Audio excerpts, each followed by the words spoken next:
Hi everyone, my name is Riddhi, and I am kind of starting this podcast as a way for me to let out the chaos in my mind. So, really, this is a healing platform for me, but I also hope that in conversation, I can spark some positive thoughts or some insight in all of you listening. And I'm just very grateful you're here. If you're listening or watching, welcome along the inner workings of my brain. Um, Today, as the first topic, I wanted to talk a little bit about what it means to come home to yourself. The other day, somebody asked me why I wanted to do real estate. The topic kind of started. I'm like someone who talks in layers. So if someone asks me one question, I pretty much will go off topic like four times, but I will always return to the same point. So I'm doing it now, and I'm probably going to do it throughout this podcast. So that's who I am pretty much. But someone asked me why I decided to do real estate, and this is why. So I enjoy real estate and I love helping people through such a large transaction. I'm very organized. I have a business background. I also just love looking at houses. Like something about the energy of a new house just does something to me. And even as a child, I loved going to open houses with my parents. Like I don't know what it was, but the smell of like a new house, like being envisioning like which one's my room, like something about it made me so happy as a kid. And for some reason, even as an adult and a realtor now, I will go into rooms and just feel like, oh my gosh, this is such a beautiful house. Like, I wonder who's gonna live here. And my mind and my heart both kind of just jump out in a really beautiful way. So I felt very aligned to the career, and hence why I got my license and I chose it. But spiritually, the most beautiful thing happened to me when I had the epiphany and the realization that for the last couple years of my life, I have really been battling a heavy home, I would say. Um, Probably not the best environment for my mind, body, and soul.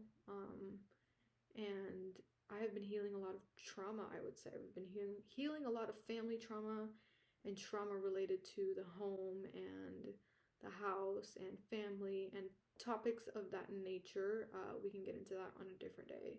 That was a huge, it's been a very huge, heavy topic in my life for the last couple years. It's been a theme in my life, I would say. Unwillingly, I didn't choose for that to kind of take center stage, but it has. Um, the number one, like, um, lesson, I would say the overarching lesson of what I've been through has taught me to find a home in my heart and in myself, in my body, in my mind, and my soul. And not to rely on other people or your circumstances or your childhood or your family to build a home for you almost. I think as kids, we kind of search for, you grow up knowing your family, and that is supposed to be what you consider your home and your house. But for many of us old, kind souls, that doesn't always work out that way. So, through the experience, it has very much allowed me to um, come home to myself. It's been a very full circle moment of realizing you can't change people and you can't change your circumstances. And the best thing you can do is, like get to know yourself on a deeper level. And I'm a firm believer that through hard times, whether external or internal, is when and where you find like the most beautiful like epiphanies about yourself, like things you would have never discovered existed in your soul if you had not been through, what you had been through. So, um, I'm kind of all over the place right now, but a huge theme of my life was home. I had no idea that kind of like a physical career that I was building was a physical manifestation of a spiritual concept that I was also creating. And that was, I created a home in myself. And I have been creating a home in myself through self care, through spirituality, through personal healing, And that is something that I live by, and not just verbally, but through my actions and through how I live my life. I try to make sure that the number one thing I'm doing is making sure that my mind and my heart are protected. After going through so much, it makes you be very vulnerable and protective of what you know is so beautiful. Because now I'm self-recognized. I know that part of me now.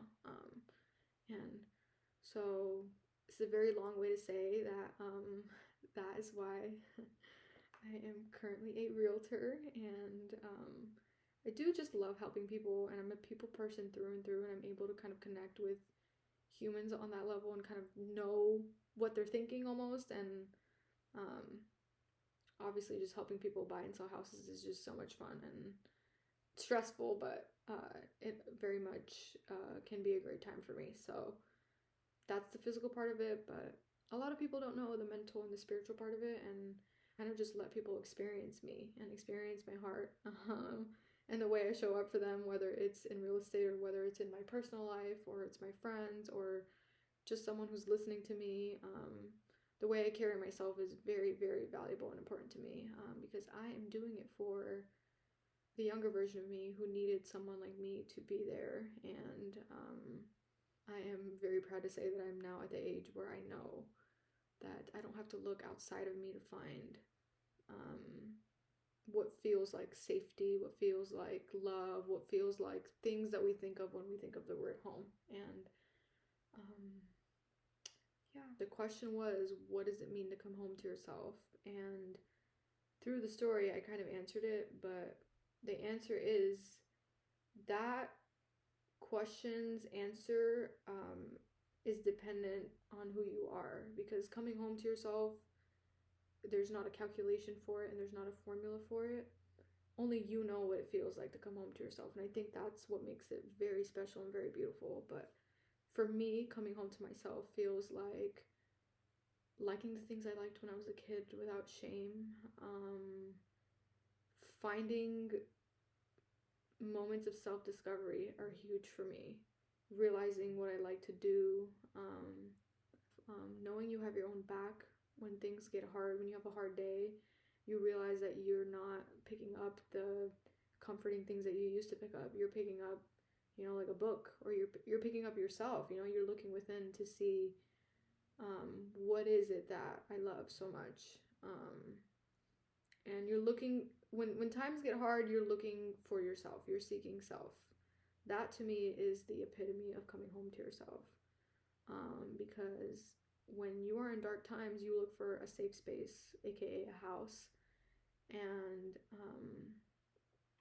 if during your dark times, the house that you're looking for is, within yourself, within you, whatever that looks like for you, reading, writing, walking, whatever, whoever you are, if you're doing things that are you when things are hard, that is a very strong indicator that you are coming home to yourself. You are home.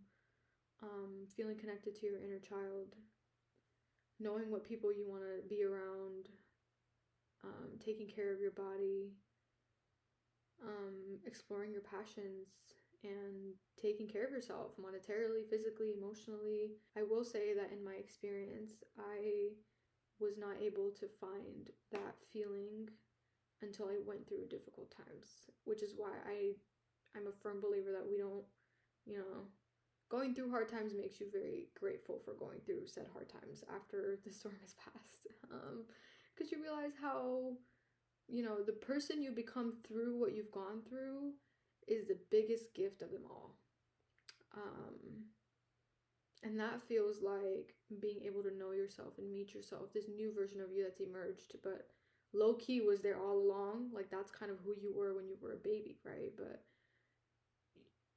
trauma in life kind of gets in the way of those things. And as you get older and you get into healing that and trying to discover I always ask myself, who am I when no one's watching, right? Like, who am I when there's no people in my life? Who am I when there's no trauma? And you can't get to these questions until you face a lot of the subconscious, unconscious pains that you have.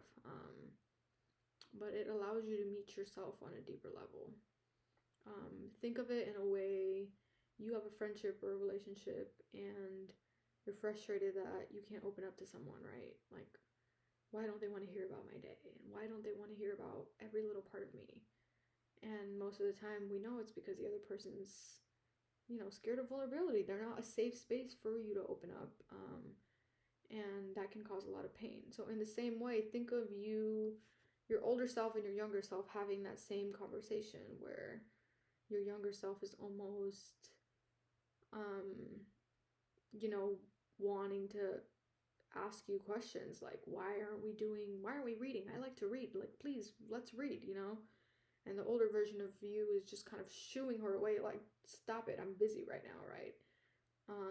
But think about that younger version of you she's trying so hard to build this relationship with you, because she knows that this is going to be so beautiful and so magical, and it's going to make you feel amazing, and it's going to be vulnerable, and it's going to be wonderful. But you keep kind of shooing her away, not because you want to, but because you have these blockages, and that's kind of part of what happens when you go through life, is things kind of get to you and they change you. Pain changes you. And when you're in a relationship with someone or a friendship where there's that blockage, you communicate, right? You talk about it. You work through their fears and you kind of come closer together if it's a healthy relationship. So you almost have to do that for yourself. Like, you have to kind of meet your inner child where she is and say, like, what do you need from me right now? Like, why am I not listening to you? Self-reflect a little bit. Do it for her. Do it for him, whoever it is inside of you. Once you listen, you get to the point where you realize, oh my God, like, she's right. Like, inner little me is so correct. And I've let the world harden me, and I've let my life circumstances harden me, and maybe I am courageous enough to get through this pain. And when you do, I can almost guarantee, like, everyone comes to this point where they realize, oh my God, I just want to live life for me for once. Because I finally met myself where I am. Like, I know this version of me is in front of my face. And I always say, once I start feeling more and more like myself after so many years, it feels like I have waited lifetimes to meet this little version of me. Or this version of me. I feel like I've waited lifetimes. And the reason I feel that way is not because I literally waited lifetimes, but because I'm meeting a version of me from before I was verbal, I was nonverbal.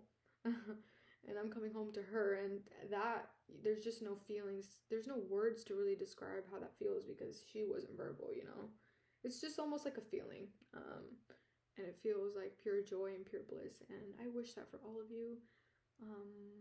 This was kind of all over the place once again, but to me, that is what it means to come home to yourself, is to meet yourself deeper and deeper and deeper. It's kind of short, but I just wanted to get on here as a first episode and talk a little bit about what's been on my mind. And if you guys have any other topics you want to discuss or you want me to talk about, let me know. Any topic that interests you guys, let me know. And nice to meet you all. Bye.